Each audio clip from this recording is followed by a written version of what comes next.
Hola, soy Marlene Luna y soy artista. En este video vamos a hacer esta figura de Noelle.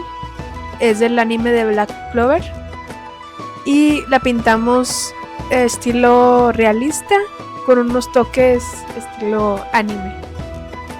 Y pues si quieres ver cómo hicimos este proceso, quédate a ver este video.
一起有个影子出现在我对面，黑色的剑一次次刺穿了我的诡辩。多少人的模仿能够走到真实上演，看着我的表演就闪光着脸颊上面。欢迎你们挑选我，就放下我的尊严。令人沮丧的场景展现人都很善变，华丽转身背后是自欺欺人的疯癫。努力坚持到最后，渴望糜烂的金钱。我自己灌醉了，迷失在漆黑的午夜。什么东西被打碎了？谁在角落午夜？内心深处有种东西对抗这个世界，这世界太假，各种幻觉快把我撕裂。Block, block, block, Phoenix. Block, block, block, Phoenix.